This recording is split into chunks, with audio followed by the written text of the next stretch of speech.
In late 1959, a clumsy man works in the Beijing Imperial City as a gardener. Before this job, he was a street sweeper that got lost on his very first day of work. Although it was his first day, he was already 53 years old. Starting a new job and a new life, he looked around the Imperial City with happiness and a fondness for his new but familiar surroundings. He had only been released from prison this year, after serving 10 years in the Fushun War Criminals Prison, before being reformed into the way of thinking needed to live in Mao's China. He would point out objects, landmarks, and places to passing tourists and inform them of the significance that these had to the emperors of the Qing dynasty, the rulers of China since the 17th century. These stories captured the imaginations of the tourists well, as they pictured the life of the emperors that this elderly man was old enough to remember. But it's his story that he would tell to people on his first day on the job that's most significant, the day that he got lost. He would say, "I am Puyi, the last emperor of China, and I can't find my way home."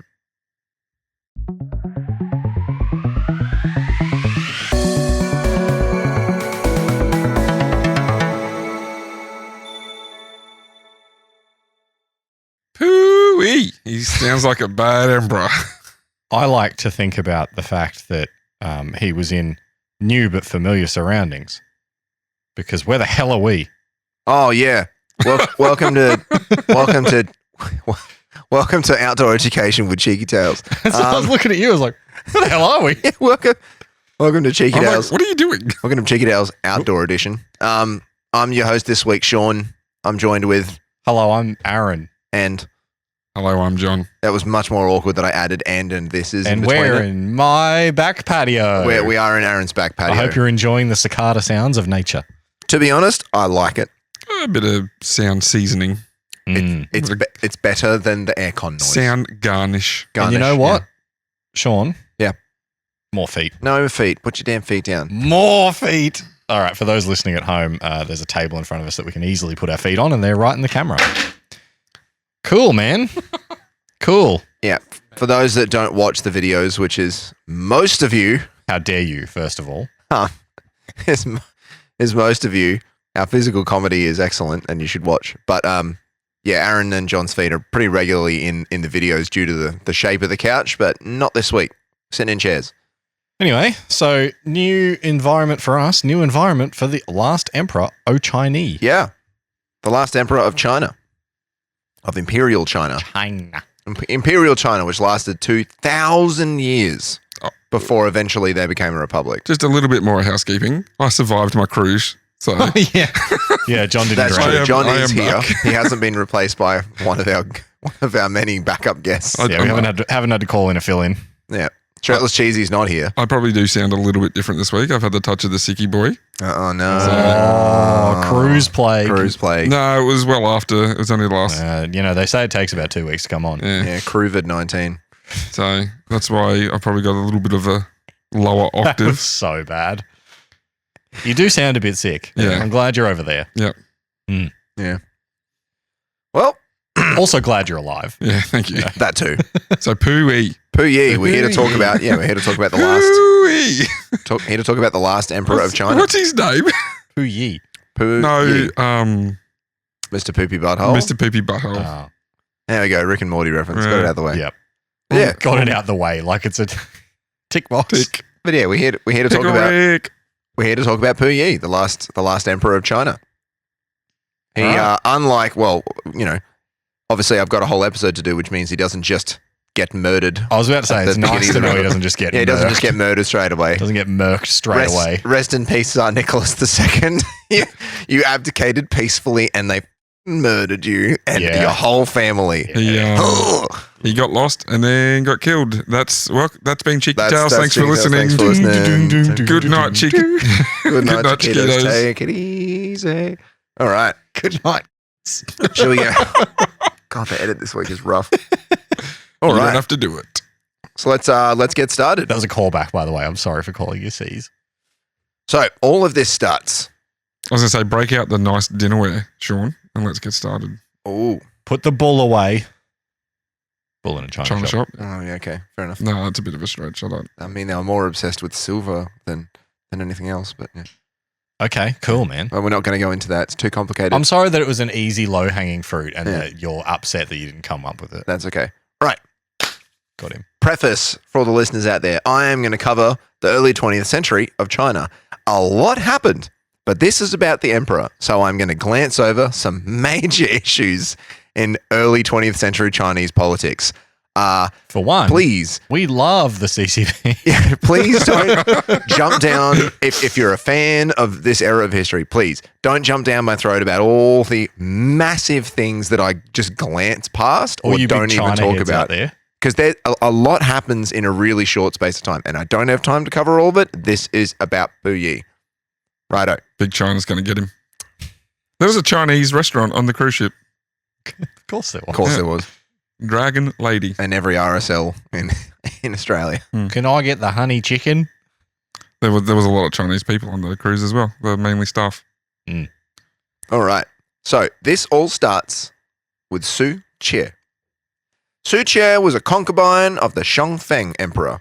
She was nothing more than a consort that happened to give birth to the emperor's only son in 1856. Nice. I know. Very, very humble beginning. Turned out that she would be the most powerful woman in China and ruled about 30% of the world. Sure, for there's a while probably there. a bit more to her than just giving birth to a kid, mate. Well, that's how it started. That's all it took. She was a concubine. She was a concubine. She was just chosen by someone when Because she were pretty. she was pretty, and she came from noble enough background that she was allowed to be a concubine. Yep. She wasn't just a peasant. God, that must be a nice life. I'm sure it's not. I don't know why I said that. Must be awful. Rich women of the world. Just So kind of thought about all the sex. So around this time, around the 1850s, And you thought that was the nice part, or that's the part you didn't enjoy? That would be the nice bit. Don't worry. I regret everything I said. Sorry, Sean. Continue. so around this time, the Second Opium War had been fought. Sick. The Second Opium War. Now, this was fought between the Western forces of England and France against the forces of Imperial China, and it was done. The Western powers won the ability to import and trade opium with the people of China, and the Imperial powers of China saw this as the beginning of a huge political and cultural shift. I would like to just point out that that was the European powers fighting to be able to sell opium Yes. in China. Yes. So basically, China went, hey, we got a problem with opium. How about we stop selling opium to everybody? And England's like, how dare you? Yep. We are going to invade you. We're going to invade you so we can sell you drugs. Yeah. So to try and What was the first opium war? same thing. They just In China or somewhere else? No, it's in China as well. Stagnated. So a lot of Southeast Asia in their imperial formats were locked off from the world for a really long time, and then when the Western powers got like travel-y enough to be able to just kick down the door and be like, "Hey, let us trade some stuff," and they went, "No, that doesn't sound like a good idea." They're like, "Too bad, we got guns and other things." It happened to the Japanese. They closed themselves off for hundreds of years. Except for the Dutch, they were allowed to trade. And then the Americans came rolling in and were like, yo, here's our big boats and our guns and stuff. We want some things. And they went, no, that's not a good idea. They're like, too bad. And then the movie The Last Samurai happened with Tom Cruise. And it's kind of Or the I think there was some stuff between that. Yeah, no. Or if you want to go watch the TV Meiji show on Restoration. Disney Plus, Shogun, it kind of covers where the Americans coming in. So around, like as the rest of Europe were developing like pretty consistently, a lot of the imperial Southeast Asian countries weren't. They were just stuck in their way for a reason. They'd shut themselves off. So Where else did America do that? Oh, all through the Pacific Ocean islands. Yep. They do that to the They were Hawaii, just spreading democracy, bro. okay. democracy. Polynesia is the word I was looking for. Yes. So with the defeat in the Second Opium War, the Shangfeng Emperor, who was in hiding and already showing signs of age and dementia, he decided to bestow upon 8 of his most trusted ministers of government the power to guide China and support the future emperor until he reached maturity, because he was only quite young. He then soon died, and the son of Su Qie, Zaichun, became the emperor at the age of 5, That's too young. which is why he appointed these 8 ministers. I know So- a couple 5-year-olds and they're not smart enough to run a country. Yeah. So Su Qie didn't like An this. empire. Su Qie didn't like this. She believed that she and her other concubine, Home Slice, whose name is difficult to say, but we'll call it Xian because it's difficult to say.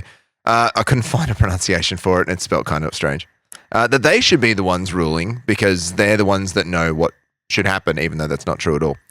So together with the help of a few others, they overthrew the ministers and became the Empress Dowager Suche and the Empress Dowager Xian. Now, with her son, now the Tongxi Emperor, Suche began working on ruling China. As her young son grew older and more rebellious, Suche would force his hand. He married, he took on concubines, and more each year, Suche isolated him within the Forbidden City, and his rebellion soon set him free from her clutches. One night, he escaped the city and spent several days in Beijing's brothels and opium dens. But when you are the ruler of the country, that's what you do. Yep. Sounds like it. And how old was he at this point? Unsure. Eight. Around 17. Oh, he didn't reach the age No. of 18, so he probably would have been 15 or 16 or so around this point. That was a bit of foreboding. Puberty. So this would not stand. And soon as Suche forced her hand more, the Tongxi Emperor would lose more and more power. Trodden down, humiliated, and self-destructing, Saichun, the Tongxi Emperor, would die in 1875, reported to be of syphilis, but most likely it was smallpox, Okay. which is almost just as bad. Yeah, one of those is more embarrassing. Suche was now back on the throne, so she needed to find somebody new. Mm. So now, without an heir, the new emperor needed to be found. Zhatian, the 4-year-old son of Suche's sister, was selected to be the Guangxu emperor, and the cycle began to repeat itself, only this time the emperor would actually reach adulthood with Suche at the helm.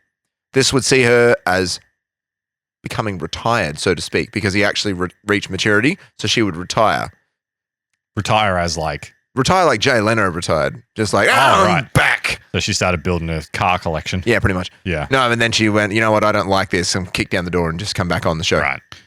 As all people with power Generally do. generally do, they're afraid of losing said power and they want to hold on to it. With doubt in place about the young emperor's political skills, Suche was kept on as a guide indefinitely. Just in the shadows. Consulting, Yeah. Like all politicians. Reforms, wars, rebellions, everything was happening in the beginning of the 20th century in China. And although some monarchs remained around the world, the people of China had had enough, and revolutionary forces began to pop up all over the place. The First Sino-Japanese War saw the loss of the Korean Peninsula to Japan, and the lands to the north as well of Korea, which is an area, without getting into the demographics of the Chinese people, is an area that's called Manchuria, where the Manchu people come from. The Korean Peninsula and then part of the lands to the north were then taken by the Japanese in the First Sino-Japanese War. The Guangxu Emperor would grow up to be not a big fan of Suche, obviously, and plotted for her removal. After a failed coup against her power over him, he would be stripped of all ruling power and placed under house arrest in 1898 and would die in 1908 of syphilis. I'm kidding, of arsenic poisoning. Ooh. Okay. He had 2,000 times the recommended Whoops. amount of arsenic in his system. So we had like 5 mil. It was like, yeah, he was proper poisoned. Yeah. Not Yeah. like, oh, I was a little bit like, he's proper poisoned. Arsenic is a son of a bitch. Yeah, it's a nasty stuff, yeah. Yeah, cool, man. Now, No, arsenic is bad. Yeah. with the Guangxu Emperor out of the way, this sets up our man Puyi, who was born in 1906. Nice. Suche would name Puyi, the half-nephew of the Guangxu Emperor, as the new leader of China, her third young apprentice, so to speak. She's not very good at No. being a master, is she? Well, she's perfect at They it. just keep failing. No, she keeps killing them before they reach And she maturity. stays in power. Just to be Stays in clear, power. apprentices are not meant to be killed by their master. No, they're not supposed to be. No. She's not a good master. I mean, if you're a Sith Lord, Well, Here we go. sadly for Star Suche, Wars nerd. sadly for Suche, and probably pretty good for Puyi in a way. Puyi. After 50 years of ruling over China from behind her curtain, she would die only a day after installing Puyi to the throne. This now 2-year-old boy was the sole leader of China Yeah, that's cool. and considered a living god. Cool, His man. father, Prince Chun, was now the regent that rules over China in place of Suche, except he was less of a crazy Empress Dowager trying to seek control, and had always been nobility as a prince. The system of who's in the royal family, so to speak, kind of complicated, but aren't they all complicated? and they're all Doesn't matter if you're English, Dutch, Chinese. Isn't it all complicated how royal families operate and continue? I'll bring up some other things that happen later, but I should drop some context. Basically, if you were one of the concubines or a wife of an emperor and they passed away, you stay in the imperial city. In the Forbidden City / Imperial City, and you become like the mothers / aunties of the new emperor. Like you're just there forever. Just hang out. Yeah, and if you're the favorite concubine, whatever, and you're all just treated the same, you stay there. And there's all these servants and slaves and eunuchs. If you wanted to be a male serving in the Forbidden City, you had to have your genitals removed, and you kept them in a little jar with salt water in it, and you had to have a special haircut. Everyone looked the same, so that way, if there was any children born for the emperor from the concubine, they absolutely had to be the emperor's children. So to work in the Forbidden City, you had to be a eunuch. It just seems like it's not worth it. Are you saying there is one set of male genitals in the Forbidden City at any one time? No, there's plenty. Just some of them are in No, they've all got them. No. Okay. I get that. An attached set. An attached set. Now, there's princes. I'm just going to point out. Yeah, the princes and stuff as well. They didn't need to remove everything. There's 2 things you got to remove. The rest of it you could probably keep. No, they had to remove all of it. I know. Mm-hmm. It's wild. It's wild. Anyway. I'm glad that's a practice that's still not done today. Yeah. A lot of them lived a really long time. They actually managed to interview one of the eunuchs that looked after and worked for Puyi much later in his life when he was about 90 years old. Didn't like to talk about very much, but he did talk about a few things. But he lived a fairly comfortable life in communist China for years to come. There's probably a few things that he misses about his former life. Yep. I'd name 3 things that he could probably... Yes. They got castrated so young, most of them didn't even know. They got castrated so young they wouldn't even have had any idea. I'm really glad we live in today. Yeah. And Australia. I mean, you could have just not worked in the Forbidden City. Apparently not, because you'd get it done to you when you're young. Yeah, exactly. So, be a baker. Like, be anything else. Oh, how annoying to be a eunuch. What if you were the baker in the Forbidden City? Like, that's a tough position. I don't know. Emperor needs his haircut, Sean. Yeah. Oh, where am I going? Where's the shop? It's in the Forbidden City. Shit. Damn it.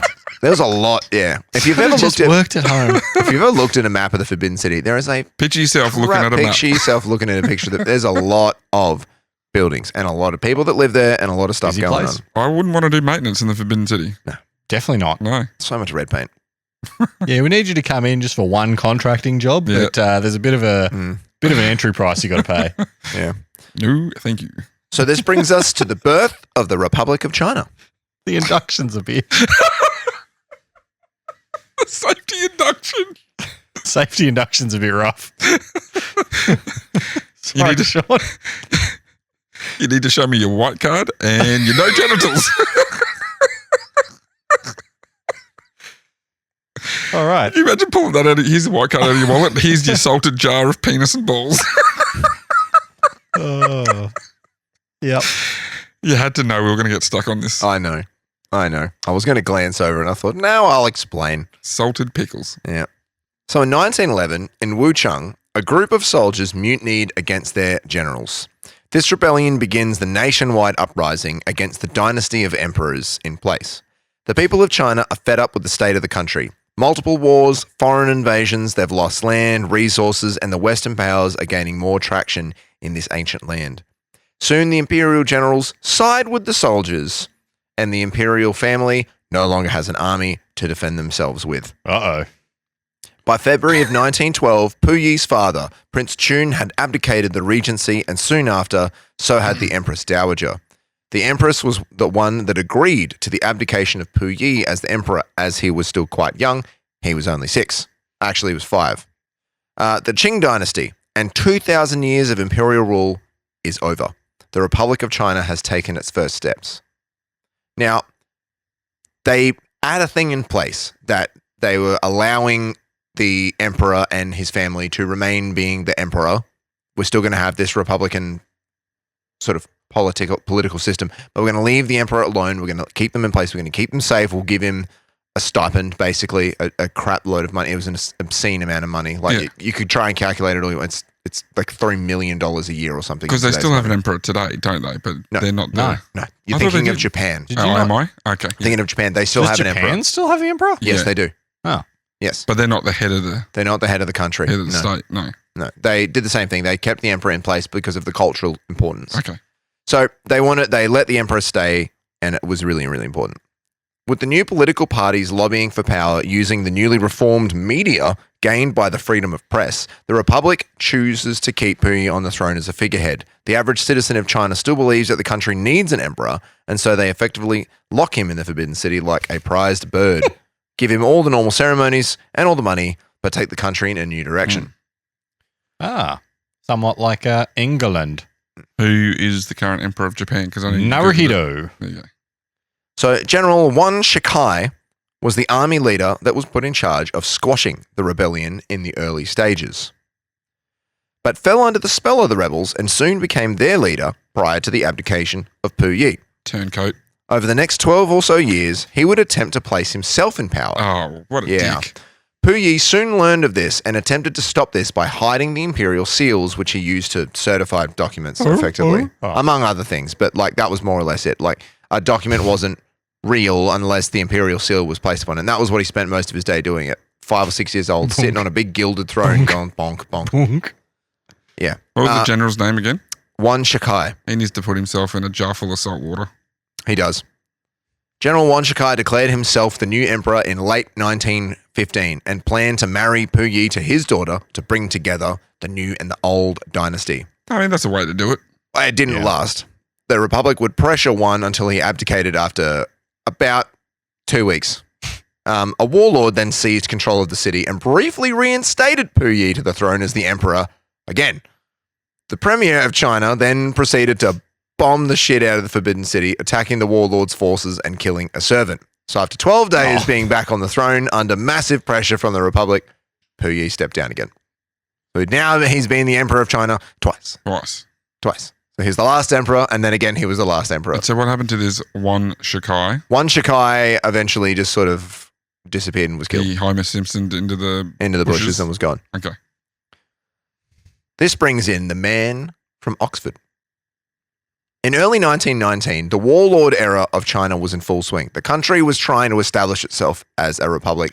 There was people in charge of every area, basically military control of everything. So you had people that were loyal to you, and you had power. You owned that area. It was chaos. I just want to say it doesn't sound like a good time to live, the warlord era. Yeah. Doesn't sound nice, does it? And what year is this? 1919. So this is after World War One. Yep. Titanic is sunk. Yep. Rest in pepperoni. RMS Titanic. Yeah. I can't think of what else is happening. It's probably what the Spanish flu is ravaging What the was it world again? at the moment. 1919. Okay. So Spanish flu's going nuts. Yeah. Maybe it's just about wrapped up. We're just about to get into the roaring 20s. All the flapper girls are getting their dresses together. All the speakeasies are getting prepared. Yeah. And China has a warlord problem. It does. So the warlord that had overthrown Puyi's second and very short stint on the throne had Beijing all to himself 12 days. Now, they're different. It The was general was 12 days. A warlord overthrew him and put him back on the throne. And then the premier dismantled him and another warlord took control. It's like I said, complicated politics. This is confusing. That's why I didn't bother with their names, because they were in for a sentence. It's just not worth it. But Wan Shikai was too interesting. Wan Shikai sounds like an anime name. Yeah. He is a good looking, like all his regalia. I'm pretty sure in the first Ghost of Tsushima Sashimi. is Jin Shikai Mhm. is the character's name. So Probably. when I'd you said played that, I thought it was a Japanese name, but it could be just, I don't know. There might be some sort of heritage, I'm sure there's shared not. heritage. China and Japan are very close to each other. Yeah, but they're not the same. They shut each other off. Yeah, for they hate each other. hundreds of years. Yeah. Yeah. So this warlord was now in control of most of China, but he really wanted to solidify all of China so it could be one solid republic. So to do that, he really needed to appear legitimate to the outside world. And a part of the way to do that is take their imperial figurehead and make him popular with the outside world in a way. At least start with letting him be able to speak to the outside world. So he wrote to England and requested an English language teacher for their recently deposed and captive emperor. Dear England, I want to speak you. Enter the man with the most English-sounding name ever, Reginald Johnson. Yep. Reginald Johnson. Yeah, no, other than the obvious John Smith or Thomas Thompson. Or Reggie something like Dick. that. I was going to say, another dick joke. He arrived in Beijing, and after only a few months holding daily classes with his new student, he'd started to solidify himself as being quite important. Puyi had only ever learned about Chinese history and writing methods, so this was his first glimpse at a world that he'd never even known existed. It was soon made clear to Reginald that Puyi needed glasses. Emperors don't wear glasses. His father didn't like it. This was seen as weak, and a manifestation of a living god should probably not wear glasses. He's supposed to be quite important. Contacts would probably be better for an emperor then to still get the benefits, but When be a did little bit contacts In get 1919. sneaky. When did? But this was what's the technical name for a contact a lens? contact lens. I worked it out as I said it. Should. Yep. Now, this was a somewhat new China, so Puyi began to see the world a lot clearer, both because of his glasses and also because of Reginald's teachings of the outside world. Nice one, Sean. Good vision joke. This might shock you. Ah, here we go. 1853. 1853. 17. Leonardo da Vinci did Oh, a concept of them in 1508. No one can, yeah, but then 500 years later, someone The actually first invented it. glass contact lens was created in 1887. Yeah, exactly. Yeah, 300 years later. First one was Glass. fitted in 1888. Glass. Yeah, That a lot of seems like it contact could lenses. go wrong very Made of quickly. brown glass and covered the entire eye. The first plastic one was made in 1936. So he would not have been able to get contact lenses. Yeah, you could have glass ones. Yeah, that would have been awful. All Anyway. right. Da Vinci. In 1920, it's always Da Vinci. What about his code? It's always Thatcher or Da Vinci, no matter what you're doing. Or Reagan. Or Reagan. It always comes back to those three. Oh Thatcher, my Da God. Vinci, Ronald Reagan. I That know. was the yeah. whole time. The Illuminati. Oh, The all-seeing eye. Contact lenses. My God, it's all coming together. We need to stop because we're going to be on some sort of hit We're list going to be now. on some sort of watch list, Yeah. throwing up gang signs. And we're outside, so we've got to Oh, be very God. careful. So in The 19, satellites are watching. Shit, man. So in 1922, after a couple of years of being there, Reginald Johnson had travelled around China as well. He didn't just spend his entire he didn't just spend his entire time living in the Forbidden City. He had to go out and do stuff. So Reginald Johnson returned to the city The after polo class. after travelling around the new China. Mm. Now, with him, he brought back books and magazines because freedom of press now with the Republic. There's all sorts of new media popping up left, right, and centre, which is pretty cool. Some new so funny clothes. to hear when you talk about China. Yeah. Anyway. Some new clothes, 100 years later. Yeah. a bicycle, Ooh, bicycle. and even a telephone. Okay, cool, Yep, man. Forbidden City didn't have a telephone. Funnily Ring, enough. ring, hello, it's the Emperor. So Puyi was amazed by all of this, and he began to emulate his teacher's style. He cut off his traditional hairstyle Yep. and grew normal hair. Oh, did he get a, Beatles slop?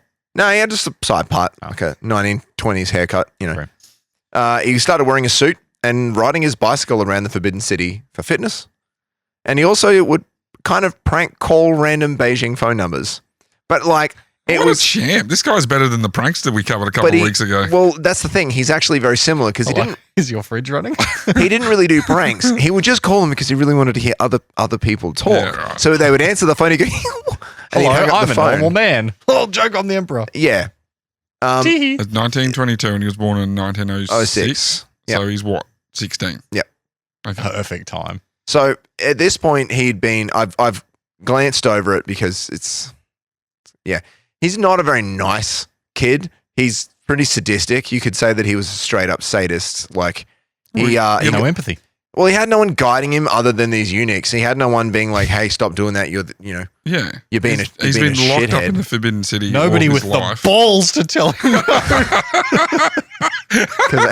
Well done. Thank you. Well done. Thank you. So yeah, he would. You can just go back inside. You're done for the night. So he would, he would trick his eunuchs and his servants. He'd punish them unnecessarily if they pissed him off. They'd get them beaten and flogged. He was not a nice. Yeah, no, that's not funny.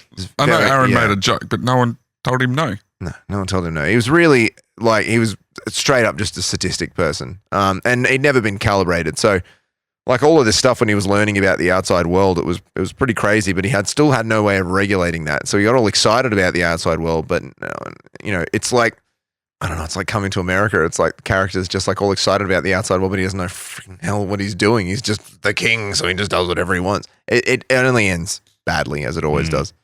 He did, however, start cutting down on waste and extravagance, which was a little bit rare for a guy that was particularly mean to people. He did like cutting down on that, and his dream was to move to England and study at Oxford, just like his teacher, Reginald Johnson. Reggie Johnson. Johnston. Yeah, he, That'd be a pretty big deal to be like, I'm no longer going to be in China. I'm going to go to Oxford. yeah, they traditionally didn't leave at all. Yeah. Well, I suppose if they're no longer the head of state, Yeah, I know, but why do they need to stay there? Well, they don't, but that's not the point. It's like Yeah. you're the emperor and you're going to Oxford. That's pretty crazy. You're God personified and you're going to go to school. So at this point, the glass begins to shatter around him. Oh, no. His Puyi- contact lenses. Puyi was very young when he was essentially forced to marry. He was given several photos of high-profile young Chinese women from rich families to choose from. He chose Wan Rong as his wife Uh-oh. and Wang Shu as his concubine, as she was... That was her name. It wasn't that he just chose wrong. No. Wang Shu was his concubine because she was too young. She was 12 at the time. He originally picked her to be his wife, and then they said, you can't, she's not actually suitable to be your wife. She's too young. Why was she in the list? Well, because she's available, but like as a she wasn't. she's suitable to be a concubine. She clearly wasn't. They're all underage. They're like 15, 16 at this Yeah, point. I know. It's all gross. Yeah, it's all Why gross. was she in the list then? Because she was suitable to be a concubine. He had to I'm pick just saying multiple. that's not very efficient. But he had to pick, that's the point. He had to pick multiple. So it was like, you got to pick your wife and your concubine. So he picked a wife and a concubine. He just picked in opposite order. It's really not the most important part of this, but we're focused on this. It just seems like a bad system. Pick Why? your wife, not that one. Yeah, so why was she there? Why was she in the list? It was because she could be a concubine. Well, then she should be in the concubine list. There wasn't a concubine list. It was Well, there one should have list. been. That should have been a concubine. This is not the important bit. Jesus. It's the hill I'm dying on. The wedding. Aaron wants a concubine. No. All right, John. We need to lock in here. Sean's getting pissy. It's a long script.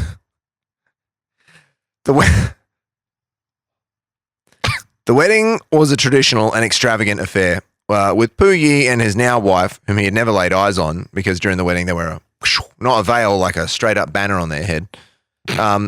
Entering the Palace of Earthly Tranquility, which is just another building in the Forbidden City. I had a look at all the pictures of them. Rectangular buildings with posts and pretty roofs. They all look the same. I'm sure it's important. They entered the Earthly Tranquility Palace to consummate their marriage. Puyi, now 17 and constantly surrounded by hundreds of men with no testicles or penis, had absolutely no idea what he was doing. Naturally. Shocking. No one had taught him. Not even Reginald had taught him. And he fled from the palace without his now wife. People that were close to Puyi have said that he was most likely gay. Some eunuchs that were in his close circle and served him for a long time have said that he was already aware that he had some homosexual tendencies. That probably played a little bit of a factor in it. That would be terrifying at that time too. Even later, it was said that when he got a little bit older, that he would, go and visit his wife in their sort of palacey section where all the concubines and the wife live, and he'd go and visit about every couple of weeks or so, do his emperor sort of stuff, and then he'd come back and he'd be in a shit ass mood for the rest of the day or the rest of the week. So obviously doing what he had to do because it was important, but he obviously clearly didn't enjoy it, even though you've just got whatever you want. And then some other gross stuff, but we don't need to talk about that. With his new wife also being a teenager, about the same age as him, a bicycle to get around, and a view of the Western world that was new to them, Puyi and Wanrong began to behave like typical teenagers, riding bicycles around the Forbidden City, messing with their servants. Yeah, that's not that normal. Grinding rails with their skateboards. Yeah, that's not that normal messing with the servants, but you get the point. Yeah.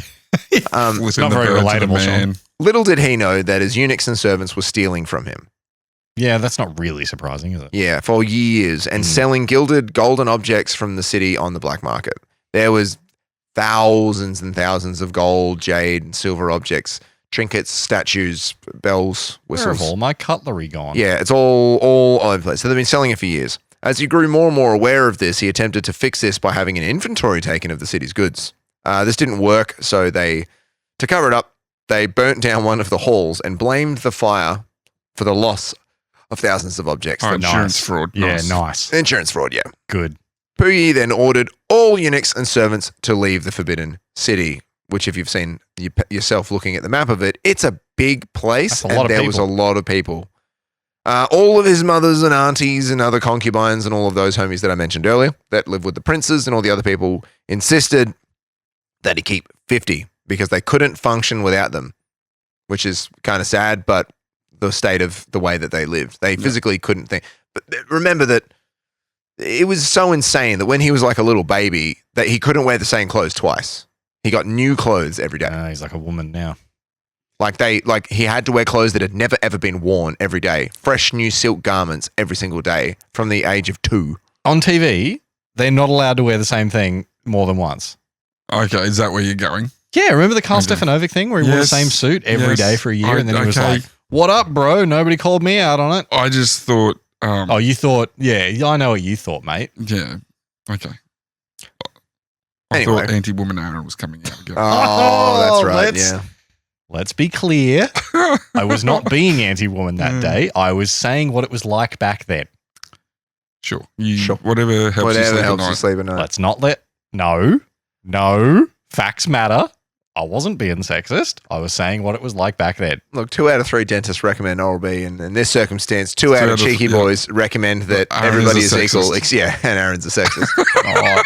That's majority rules, homie. Oh, I'm going to get cancelled. You could have just edited it out. Not good. You've got the power. He's Anyway, not going to. he's We not say going this to. every time. Every week. I and probably, every I time. probably It's will a- edit that out. I would like at the end of the year to go back and you would find a soundbite of every single time I say the word edit and see how long it would be. Edit that out. Edit that out. Just the word edit. We'll do it to Around the World by Daft Punk. Yeah. Edit that out. Edit it out. Oh, yeah. Auto-tune stuff. Yeah. So he actually turned the burn down hall into a tennis court for himself Nice. and Wenrong to play tennis, which is pretty nice. Sick. Like proper tennis or tennis that we have today? Real tennis? Real tennis. No, tennis like we have today. Okay. So Oh, you mean similar grass tennis? to lawn tennis. Yeah. Round ball tennis. No, not the yeah, Not real tennis. not real tennis, Yeah. lawn tennis. Yeah. Don't act like you know. He knows. I know. You don't know. I know what real tennis. We did an episode You with did an that in it. episode. This will come up in an episode. Nah. It was like episode 3, wasn't it? Yeah, I wasn't Yeah. on then though. You should have listened to it. I I literally did wrote listen an to episode it. about tennis. Oh, the battle of the surfaces. Yeah, I Yes. talked about tennis. I almost said Texas. Tennis. Texas. Texas. Yeah, Get back yeah. on with it. You're so, All right. you're so antsy to get on with now it. you say get back on with it. So antsy Come to on. get on with it. Chop, chop, Sean. Chop, chop. Oh, here we go. Anyway, it was time. Good one. Thank you. It was time to leave. Yep. In 1924, the warlords were finished with Puyi. Feng. Oh man, Feng Shui. give me a minute. This is a hard. This is probably a really bad time for him to leave, though, isn't it? World War II is about to kick off. They don't know. That's like 15 years away. It is. And They- it's right on their doorstep. Yeah, but they don't. He doesn't know about any of this, man. Okay. He doesn't Yeah, care about big it. As China is, I'll, man. I will get to this. He literally It's okay. It's on their entire doorstep. he gets like proper acknowledged by a certain member of World War II and didn't even care. Yeah, okay. Yeah, we'll get to that. Mr. So- Adolf. Feng Yuxiang. That's not his first name, last name. Feng Yuxiang took control of Beijing and ordered the emperor and his entire cohort to leave or suffer the supreme consequences. Preem. They had given up on the 1912 agreement to just leave the emperor and his family alone. They wanted to fix China and get it all sorted out. Oh, good job. Yeah, I know. Reginald tried every single embassy that he could think of, even England, and they all said no. Until at last he thought of Japan. Now, Puyi had actually helped Japan in the past. When the Kanto earthquake had hit, he donated around about 33,000 British pounds worth of jade statues to Japan to then sell so they could help rebuild their nation.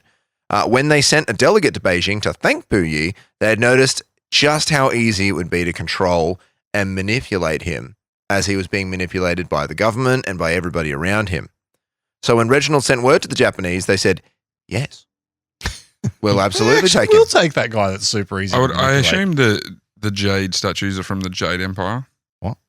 Isn't the Jade Empire one of China's dynasties? Probably. The jade was just in general. They They just had jade, bro. had a lot of Did they? jade. It was prized. Yeah. They still mine jade. Yeah. Fantastic. Probably it's one thing I'd probably want to read up myself more about is the Jade different- Empire timeline of China, because I guess that's pretty interesting, because that's where all the statues come from, isn't it? A lot of them. terracotta. The terracotta army, yeah. Yeah. So on the 5th of November 1924, Puyi, Wenrong, and his consort Wengshu fled to the Japanese embassy. After a few months, the Japanese then moved them in disguise to Tianjin, a city that Japan had conquered in the Sino-Japanese War. This would begin an uneasy relationship with Japan that would have horrific end results in only a few years. Yeah, things do not end well between Japan and China. No. Or between Puyi and everyone. Yeah. The puppet is built. For the next 6 years, Puyi would attempt to display himself and his wife as elites, using old world money and power to be a part of the upper class of the city of Tianjin. Wenrong would become addicted to opium and spend the rest of her life in a complete daze, pretty much. While Wang Shu would grow up, get fed up with her horrible man, and flee back to China and just become a normal citizen. He was like, no, this is awful. You're a horrid man. Yep. You're a sadistic son of a bitch, and I'm out of here. In short. Chiang Kai-shek and his nationalist army had finally ended the warlord era of China and had united it as a republic at last. Finally, the Republic of China proper. Even though Puyi might have not have noticed this or cared, he did, however, wish to restore his empire, and he wrote to the Japanese government to help him. The Japanese government thought that this was unwise, but they did turn his attention somewhere else, to Manchuria, that area north of Korea that I was talking about. Mm-hmm. Now, China is got lots of different ethnic groups within it. There's the Han Chinese, which is the majority. There's the Uyghur, which is over on towards Kazakhstan and that sort of side. And there's the Manchu. The Manchu people, which are effectively Korea and the area north of Korea. That's the Manchu sort of ethnicity.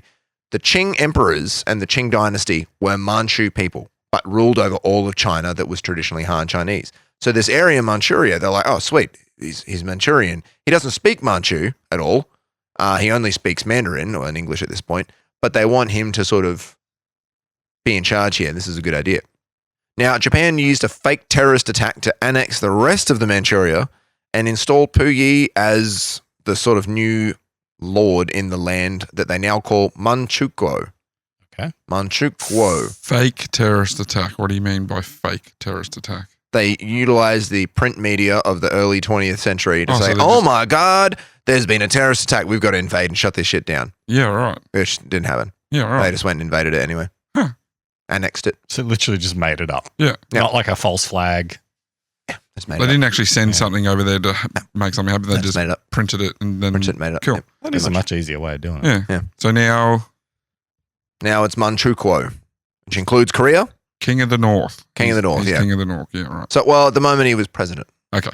So this was supposed to be a land where all people would live in harmony. Korean people, Japanese people, Manchu people, Han Chinese people. In reality, it was a Japanese puppet state that treated everyone that wasn't Japanese like absolute poop. Mm-hmm. And it was awful. So in November of 1932, Puyi became the president of Manchukuo. And although he appeared to have all the power and praise of the people that loved him, he actually had signed over all of his power to the Japanese Imperial Army, just so he could stay a puppet figurehead. Mm-hmm. Not smart. In 1934, a few years later, he was declared Emperor of Manchukuo, and the whole time that he was in power, the Japanese army continually committed atrocities to non-Japanese people.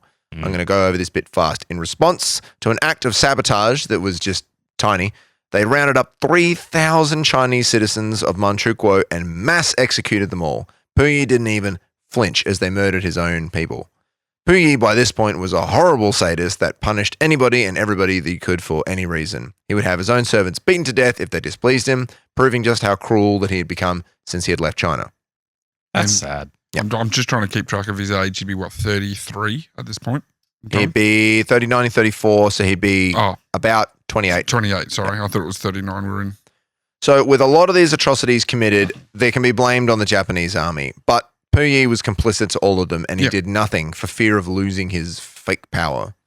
In 1937, a small skirmish between Japanese forces and the Chinese soldiers at the, what was it called? It was the Marco Polo Bridge, turned into the second Sino-Japanese war, like proper Japanese versus Chinese war, because the Republic are just like, absolutely, hell no, we're going to squash this shit. And the Japanese like, fine. This We'll was when just roll Japan in. was like imperializing. Yeah, really, That was really like heavily, real just bad. spreading out like mad, right? And this is 1937. Yeah. This is right before This World War is, II. yeah. Puyi threw his support behind the Japanese, and with the idea from a political member from Japan, he declared a state of essential slavery to fuel the factories of Manchukuo to help fight the war.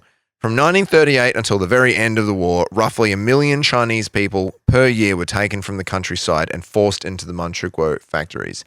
That's a lot of people. That's just slavery. Yep. It's just Straight up. Straight up. Puyi had no care for his people and even of the outside world. When countries would declare themselves supporters of Manchukuo, he simply didn't care. In the lead up to World War II, Adolf motherfucking Hitler declared his recognition of Manchukuo as its own country. Puyi didn't even respond. Yeah. He didn't care at all. Okay. All he cared about was being emperor of this fake puppet country that belonged to the Japanese. In 1941, Puyi followed Japan in declaring war on the United States and Great Britain, but as neither country had already acknowledged Manchukuo as a real place, they didn't respond to him either. They were like, this guy's declaring war on us. Who the hell are you? Yeah. We worry about Japan. What the Yeah. We got Japan and Germany to worry about. Yeah, We don't like, care about we don't fake care China. about you. over Yeah, there. fake. What are you guys doing? Yeah. here? Fake China. They literally didn't declare war back on a place that was effectively declared itself a country. They were just like, we'll get to you. It is kind of funny that countries are just basically like everyone agrees that you are a country and that's Yeah. it. Except this country was pumping out. What were they pumping out in these factories? Were they pumping out like arms and stuff that were supplying Japan and Germany and stuff like that? Mainly Japan, not. Are you going to into tell me this was Germany. like the Mitsubishi factories where they were making Zeros and stuff like I that? don't think they were making stuff Mitsubishi, but they could have been. Yeah. I couldn't find any. Probably Yamaha. Like I said, specific details I sort of went over, but they very well could have. People forget that about the Zero, the Japanese fighter plane. Yeah. It was the Mitsubishi Zero. Yeah, the Mitsubishi Zero. Kind of gets left out. Yeah, but the same thing happens with like Porsche and Volkswagen and Yeah. Mercedes and like all of these companies. do this BMW stuff. were making Yeah. planes for Nazi Germany. Yeah.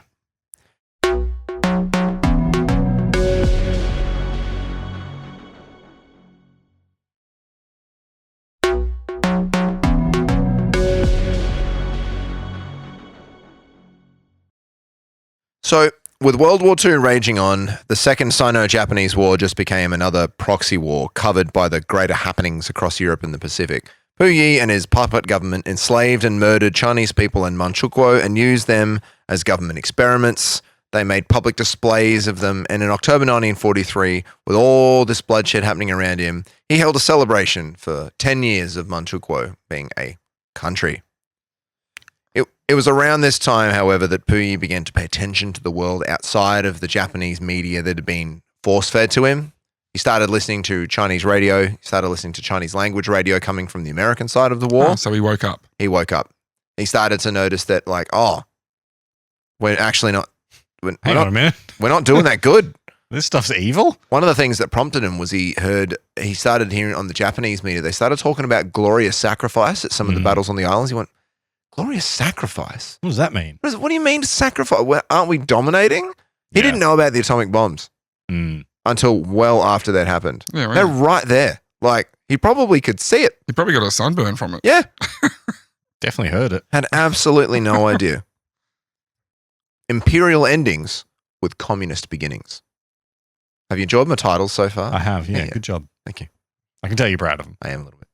They're not too. Especially that one. They're not too funny. They're just It's practical. not really much funny in this story, man. No, it's not very funny. I thought it would be an interesting story. It's interesting. Yeah. Don't get me wrong. I mean, having to show your white card and your genitals in a salty jar was pretty funny. And I haven't sworn too much. Yeah. You said the C bomb. I did. said that was a fu- funny callback. I said fuggin' earlier. Again. It was great. So in July 1944, the US. We weren't worried about that word because it was sandwiched between probably the two worst words in human history. I mean, Adolf's all right. Reginald and Johnson. Adolf's all right. He said The other one's Adolf not so good. Fucking Hitler. So in July 1944, the US began to bomb the out of Manchukuo. There you go. So I just want to go back to Aaron saying Adolf is not too bad. Your next pet animal, Not calling it Adolf. it's not that bad. We've still got to slip the Hitler print into his house somewhere. We've had it for years. We've I had it for don't want years. the Hitler print. That'll happen. Definitely don't want No, Hitler's painting. You've just got to name your next pet. I'm not doing that. Well, you just said it wasn't that bad. To put your money where your There's mouth other is. Adolfs. John and I have enough handyman skills between his actual trade qualification and me just being a pest that we could very permanently mount something in your house and you wouldn't be able to get it down. Correct. This is a rental. Yeah. It'd be a lot stronger than your fence building as well. You know there are one-way screws that you can screw in and you can get them Can't out. get them out. I'll find a way. No, you can't get them cannot out. get them out. Anyways, keep going. You couldn't get them out. Keep going. Anyway, so the US was bombing Manchukuo. Mm-hmm. His hopes of ruling the With land. one plane, like that's all they would have needed, right? Just one bomber, It's a pretty big area. one B-17. It's a really big area. Yeah, but I can't think they're fighting back too much. It's a really big area. Okay. Anyway, his hopes of ruling this land were now coming to an end. With the USSR's invasion of Manchukuo in 1945, 200,000 people died in 2 weeks. As Puyi attempted to escape, he was taken prisoner by the Russians and thrown in jail without them even knowing who he was. He didn't know.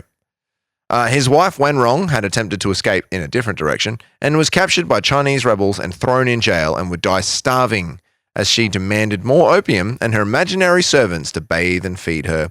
The rebels hated Puyi so much that they didn't even bother to feed her. They just literally left her in jail to rot, literally just left her alone, let her talk to herself and Oh, die. geez, that's sad. Yeah, China was changing. Yeah. As the Republic constantly requested Puyi to be returned to them for execution, Stalin denied because he had Puyi. Puyi requested Stalin allow him to stay in Russia and give him an old Tsarist palace to live out his days. Although Stalin did not send him back to China to be shot, he did, however, send him to the Tribunal for the Far East in Tokyo to face justice for his war crimes. Once in court, Puyi lied through his teeth at any and every opportunity to save his own skin, saying that the Japanese had kidnapped him, forced him into everything, and lucky for him, none of them had read the book that Reginald Johnson had already written and published that stipulated that he'd done all of it willingly. Feels like a pretty bad omission by the prosecution. I don't think it was a popular book at the time. Yeah, I can imagine. Yeah, no one really cared. Everyone was worried about World War II. They weren't worried about this random dude named after a penis's book. Although he was held in Siberia in a detention camp, the USSR was always aware of Mao's Communist Party's goals if they took over China. Stalin was always paying attention. He's like, this guy. Long March happens. He's like, oh, this is happening. We'll cover that in another day. That'd be a great episode. Which they did eventually take power. And they kept Puyi alive as a high-value prisoner to return to China once Mao was in power. Puyi was unaware of this and lived in his cell as if he was a treasured guest. In 1950, after the CCP, that's the Chinese Communist Party for all that don't love initialisms, once they took over China, Puyi and the other Manchukuo prisoners were loaded on a train and sent to China, surely to face certain death. Upon arrival, Puyi was treated well by the communists. They saw him as a tool, unlike Russia, who murdered the Tsar and his family and everyone in absolutely, to be fair, cold blood. He abdicated. He said, please take the country, do with it. Like, we're just going to leave. They're probably seeing what happened in Japan, where America let them keep the emperor. Yeah. And that turned out to be a brilliant idea. Well, they were more concerned with what happened with Stalin yeah. and murdering Tsar Nicholas. Well, not Stalin, but with the Russians and murdering Tsar Nicholas. They're like, we need to use this as like a political example. This is going to be really clever.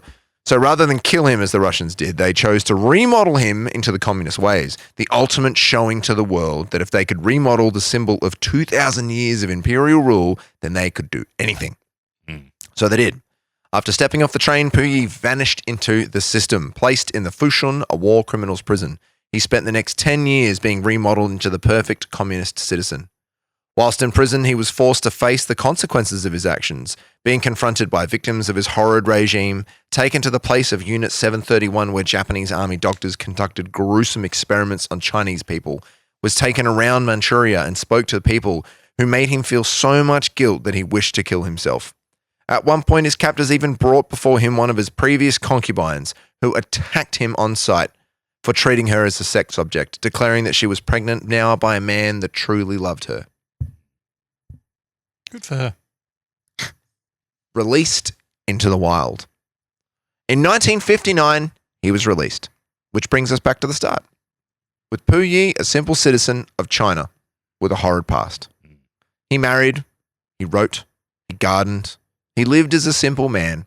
He was well respected by the Chinese government and often paraded him around as like, hey, look what we did. Look at this guy. And he would be like, yeah, I'm reformed. I'm not a dickhead anymore. He used his own story as like fuel for the communist propaganda, which was, it worked.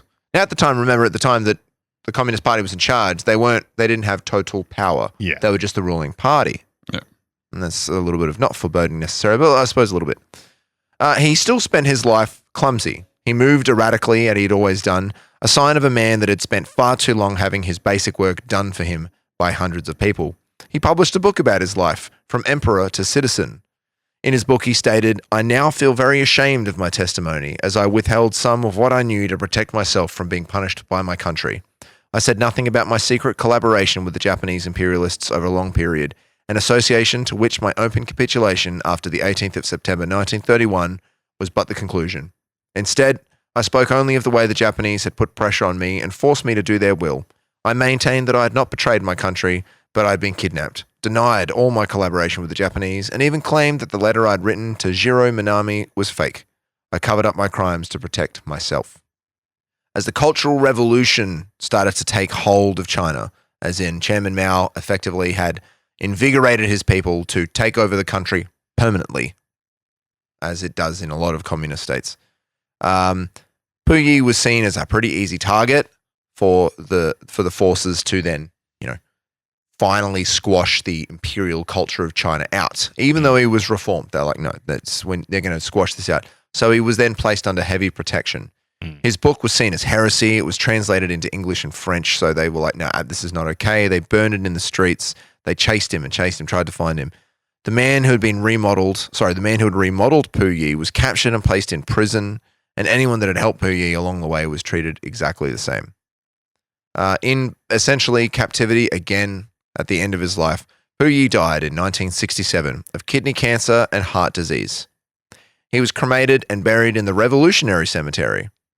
Later, his widow had his ashes moved to the Western Qing tombs, where 9 of the previous emperors and countless princes were interred forever. And that's the story of Puyi, the last emperor of China. Yeah, that got a bit dark at the end there, didn't it? A little bit.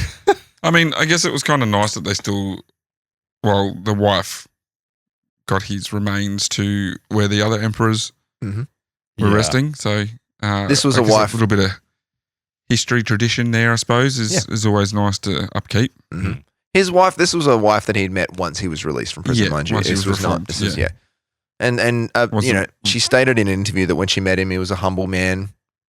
He couldn't do shit. Like, he had no skills, Yeah, he's useless. Up until his 50s, he'd been doted on, basically, Yeah. or a prisoner. He'd Yeah. been doted on or a prisoner. Yeah. Mm. Apparently, his movements were they said that Wenrong, like his wife from the imperial era, like she really hated him, or it was Wang Shu, I think. They really hated him quite a lot, and they'd get high and get drunk and put on glasses and make fun of his movements and his herky-jerky natures to everybody, and we're pretty mean. He sounds like he wasn't very well liked by anyone. Just used. Yeah, just used. He wasn't a nice person, and he was a creation of his own environment. Yeah. It was a crazy, like from the 2 years get-go. old. Yeah. Like, we didn't really have the best upbringing. No, did he? not at all. So can you blame him, or can you just?